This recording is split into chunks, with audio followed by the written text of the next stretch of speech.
በዚህ ቪዲዮ ላይ ለማንም መናገር የሌለባችሁን አራት ነገሮች እነግራችኋለሁ። ስለዚህ ይህንን ቪዲዮ እስከመጨረሻው ድረስ እንድታዩት አሳስባችኋለሁ። ይህ ቪዲዮ ብዙዎች ጋር እንዲደርስ ላይክ አድርጋችሁ ጀምሩ። የዚህ ዩቲዩብ ቤተሰብ ያልሆናችሁ ሰዎች ደግሞ ሰብስክራይብ በማድረግ ቤተሰብ መሆን ትችላላችሁ። ለማታውቁኝ እኔ አገልጋይ ፊልሞን ነኝ። ቀጥታ ወደ ትምህርቱ እንገባለን። ለማንም መንገር የሌለባችሁ የመጀመሪያው ነገር ምንድነው ሲባል የቀድሞ የኃጢያት ህይወታችሁ ወይም ደግሞ ታስራችሁ የነበረበትን ህይወት መንፈስ ቅዱስ እስኪናገራችሁ ድረስ ለማንም ሰው እንዳትናገሩ። ለምንድነው ይሄን የምትለን ካላችሁኝ በህይወት ዘመናችሁ ላይ ሰዎች እንደ እግዚአብሔር እንዳይመስላችሁ የሆነ መንገድ ላይ ሆናችሁ አገልግሎት ላይ ልትሆኑ ይችላላችሁ፣ የተለያየ ነገር ውስጥ ልትሆኑ ይችላላችሁ። ስለዚህ እግዚአብሔር የቀርበሎ ነገሩን ረስቶታል። ነገር ግን ሰዎች ሊሰናከሉና ግራ ሊጋቡ እንደሚችሉ ማወቅ አለባችሁ። ነገር ግን እነዚህ ነገሮች የሚሆኑት በእግዚአብሔር ድምጽ ውስጥ ነው። አያችሁ፣ እንደዚህ ነበርኩ ብላችሁ የምትናገሩበት ራሱ ሲዝን አለ። ቴስቲሞኒ ሁሉ በማንኛውም ሰዓት ሊነገር አይችልም። እግዚአብሔር እንድትናገሩ የሚፈልግበት ታይም አለ። ስለዚህ በዙሪያችሁ ያሉ ሰዎች በእናንተ ውስጥ ሊድ እየተደረጉ እየተመሩ ያሉ ሰዎች ማቹር እስኪያረጉና ብቁ እስኪሆኑ ድረስ ያንን ለመሸከም አቅም እስከሚያገኙ ድረስ ያን ነገር መግለጥና ማሳየት ላይኖርባችሁ ይችላል። እግዚአብሔር ፈቷችኋል? አዎ ፈቷችኋል። እግዚአብሔር ነፃ አውጥቷችኋል? አዎ ነፃ አውጥቷችኋል። ነገር ግን እግዚአብሔር ተናገሩ የሚላችሁ ደግሞ ጊዜ አለ።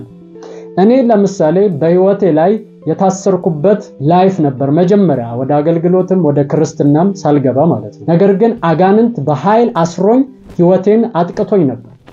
ግን እግዚአብሔር መጥቶ ነፃ አወጣኝ፣ ፈታኝ። ከዛ በኋላ ግን ከብዙ አመት በኋላ ነው ያንን ነገር እንድናገር የእግዚአብሔር ድምጽ ወደኔ መጣ ማለት ነው። አያችሁ፣ የሆነ ፎርስ አያረጋችሁ፣ መንፈስ ቅዱስ አያስገድዳችሁ። በማስገደድ ስሜት ግዴታ እንደሆነና ከአቅም በላይ የሆነ ስሜት ሲመጣ አንዳንድ ጊዜ ያ ስሜት ከእግዚአብሔር ላይሆን ይችላል፣ ከሰይጣን ሊሆንም እንደሚችል ማወቅ አለባችሁ። ለምን ሲባል የሆነ ነገራችሁ የጀመራችሁትን መንገድ እንዲያጨነግፍባችሁ ማለት ነው። እኔ መናገር የሌለብኝ ሲዝኖች ነበሩ። እዛ ታይም ላይ አፍራለሁ። ያን ነገር ለማውጣት አቅም የለኝም፣ ፓወርፉል አይደለም። ይሄን ነገር ሰዎች ቢያውቁ ምን ይላሉ የሚል ፍርሃት አለብኝ። ነገር ግን ልክ ታይሙ ሲደርስ ጊዜው ሲደርስ ግን የመናገርና ምንም ነገርን የመቋቋም አቅም ውስጥ ገባው ማለት ነው። ከዛ መንፈስ ቅዱስም አሁን ይህንን ነገር እንዴት ነፃው እንዳወጣውና እንዴት እንደፈታው ልትናገር ይገባሃል ብሎ ሲናገረኝ ሰማው ማለት ነው። ከዛ በኋላ በዙሪያ ያሉ ለመመራቸውና ለማገለግላቸው ሰዎች ተናገርኩኝ ማለት ነው። በዚህም ላይ ያዩኛል እነሱ። ስለዚህ ምን እንደነበር የተያዝኩበትን ነገር ግልጽ አድርጌ እግዚአብሔር እንዴት እንደፈታኝ አስተማርኳቸው፣ ነገርኳቸው ማለት ነው። ስለዚህ በህይወታችሁ ላይ እግዚአብሔር እስኪናገራችሁ ድረስ እንደዚህ አይነት ነገሮችን መግለጥ የለባችሁ፣ መጠንቀቅ ይኖርባችኋል። ስለዚህ ማወቅ ያለባቸው ሰዎች ደግሞ አሉ፣ ማወቅ የሌለባቸው ሰዎች እስከመጨረሻው ደግሞ ሊያውቁ የማይገባቸው ሰዎች እንዳሉ ደግሞ ማወቅ አለባችሁ። ስለዚህ እንደዚህ አይነት ነገሮችን ማቹር እስኪሆኑና መንፈስ ቅዱስ እስኪናገራችሁ ድረስ በዙሪያችሁ ላሉ ሰዎች ባትገልጡት መልካም ነው ብዬ እመክራችኋለሁ። እሺ፣ ሁለተኛ ደግሞ መናገር የሌለባችሁ ነገር ምንድነው ከተባለ ጅማሬ ላይ ያሉ ስኬቶቻችሁ። ባይ ዘ ዌይ እኔም ላይ ያለ ችግር ከራሴ ህይወትና ከራሴ ስህተት ላስተምራችሁ ፈልጋለሁ። ፕላኑን አውጣውና እናገራለሁ። አሁንም ማስተምራችሁ ከሰይጣን አንፃር ሳይሆን ከሰዎች አንፃር ነው። ከዚህ በፊት ቪዲዮ ላይ ሰርቼላችኋለሁ፣ ሰይጣን እንዳያውቅ ማድረግ ያለባችሁን ነገሮች ብዬ ማለት ነው። አሁን ግን ሰዎች እንዳያውቁ ወይም ሊያውቁ የማይገባቸውን ነገሮች ነው እያወራችሁ ያለው። ስለዚህ እኔ ብዙ ጊዜ እንደዚህ አይነት ችግር ያጋጠመኛል። ቀድሜ ነገሮችን እናገራለሁ፣ ወዲያው እናገራለሁ። ባይ ዘ ዌይ ማይንዳችሁ ብዙ ጊዜ እንደዚህ አይነት ነገሮችን ቀድማችሁ ስታወሩ እንደተፈጸመ አይነት ነገር ነው የሚወስደው።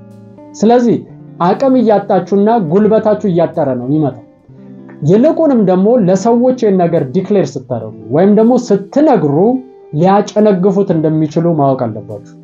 ለምሳሌ በስራ ቦታችሁ ላይ እድገት ልታገኙ እንደሆነ ከፍታ ሊጨመሩላችሁ እንደሆነ መናገር ላለባችሁ ሰው ብቻ፣ መናገር የሌለባችሁ ሰዎች ይኖራሉ።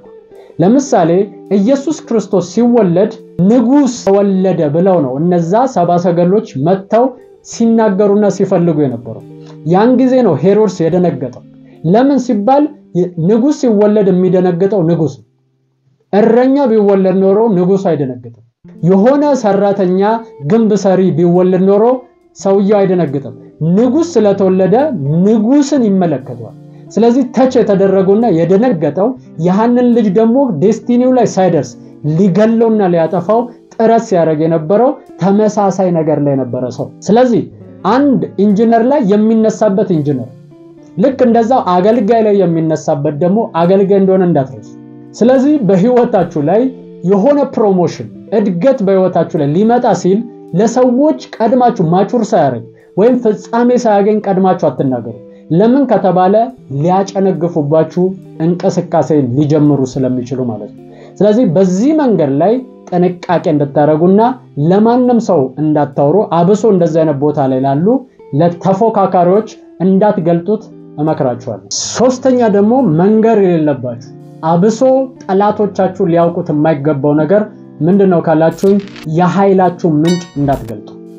መጽሐፍ ቅዱስ ላይ አይታችሁ ከሆነ ሁላችሁም የምታውቁት ታሪክ ነው። የሳምሶን ታሪክ አለ። የሳምሶንን ታሪክ ስታዩ የኃይሉ ምንጭ የቱ ጋር እንዳለ ጠላቶቹ ማወቅ ስለሚፈልጉ ብር እንኳን ከፍለው ነበር ሲያሳድዱት የነበረው።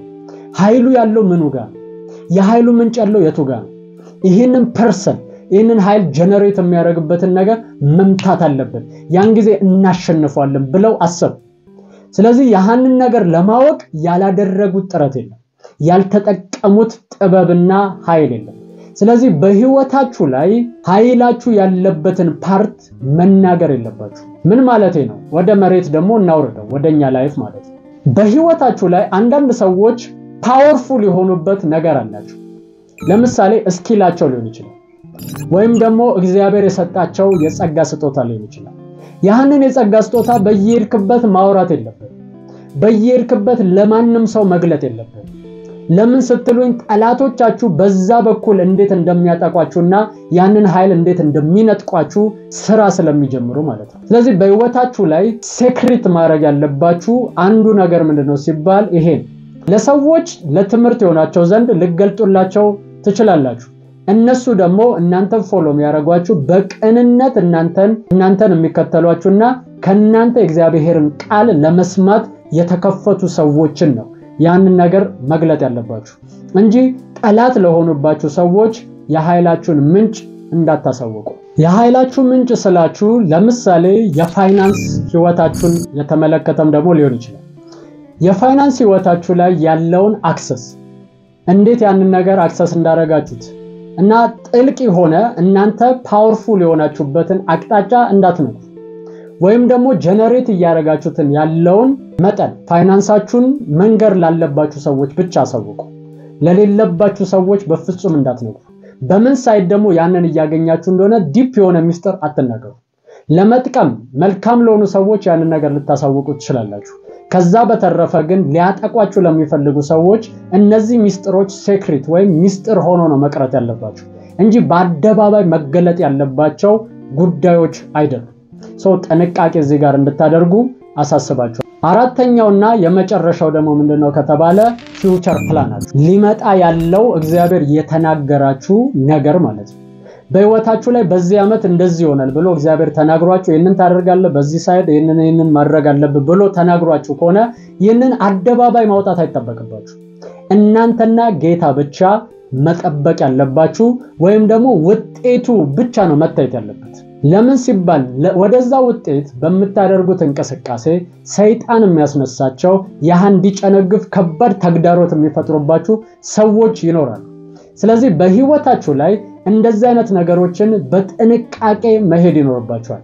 እግዚአብሔር ከተናገራችሁ ነገር ሊያስቀሯችሁ፣ እግዚአብሔር ከተናገራችሁ ነገር ሊያደናቀፏችሁና መንገድ ላይ እንድትቀሩ ሊያረጓችሁ የሚፈልጉ የማይወዷችሁ ሰዎች እንዳሉ ማወቅ ይኖርባችኋል። የት ቤተክርስቲያን ውስጥም ሊሆን ይችላል፣ ሰፈር ውስጥ ያሉ ሰዎች ሊሆን ይችላል። ስለዚህ በእንደዚህ አይነት መንገድ አታክ ሊያረጓችሁና ከእግዚአብሔር ፕሮግራም ያስቀሯችሁ የሚፈልጉ ሰዎች ስለሚኖሩ በልባችሁ ያን ነገር እንድትጠብቁ ታሳስባችኋለሁ። ለምን ስትሉኝ መጽሐፍ ቅዱስ ሲናገር ገብርኤል መጥቶ ለማርያም ስለ ኢየሱስ ክርስቶስ ሙሉ ምን እንደሚሆን መጨረሻው ምን እንደሚሆን ሁሉ ነገር ገለጠላት። ነገር ግን ለማንም ተናገረች አይልም። በልቧ ተጠብቀው ነበር ነው። ስለዚህ ማርያም በአደባባይ ተናግራ በአደባባይ አይደለም ሲጠበቅ የነበረው። በልቧ ይዛው በልቧ ነበር ያንን ነገር ሲጠብቀው የነበረው። ስለዚህ በህይወታችሁ ለእግዚአብሔር የሰጣችሁን ተስፋ እግዚአብሔር የተናገራችሁን ፊውቸር ፕላን በልባችሁ ብትጠብቁት የተሻለ ይሆናል። አደባባይ አውርታችሁት ለመጠበቅ ከምትጥሩ በልባችሁ ውስጥ ተቀምጦ በጥንቃቄ እየጠበቃችሁት ያንን ነገር ፕሮቴክት ብታረጉት መልካም ነው። ወደ ፍጻሜም ይደርሳል ብያምናለሁ። ነገር ግን ነገሩን ቀድማችሁ ከገለጣችሁትና ካወጣችሁት ያሃ ነገር ላይ እንዳደርሱ አታክ የሚያረጓችሁና ፋይት የሚያረጓችሁ ሰዎች እንደሚነሱባችሁ ልታውቁ ያስፈልጋችኋል። አንዳንድ ሰዎች የሚጠይቁኝ ነገሮች አሉ። ምንድነው ያሃም በህልሜ ፖሊስ ያለው በህልሜ ዛፋ ያለው እነዚህ ነገሮች ምን እንደሆኑ መንገድ ሲጠፋብኛል እነዚህ ነገሮች ምን እንደሆኑ ብትነግረን ብላችሁ ጠይቃችሁኛል። ስለዚህ እነዚህን የሚመለከቱ ቪዲዮዎች እዚህ ጋር ሁለቱን አስቀምጬላችኋለሁ። በመንካት የፈለጋችሁትን እያያችሁ ለብዙዎች ሼር በማድረግ ቪዲዮዎቹን እንድትባረኩባቸው ይሄ ቪዲዮ ደግሞ ብዙዎች ጋር እንዲደርስ ሼር እንድታረጉና አብራችሁ እንድታገለግሉ አሳስባችኋለሁ። ወዳችኋለሁ፣ አከብራችኋለሁ። እኔ አገልጋይ ፊልሞን ነኝ። ሻሎም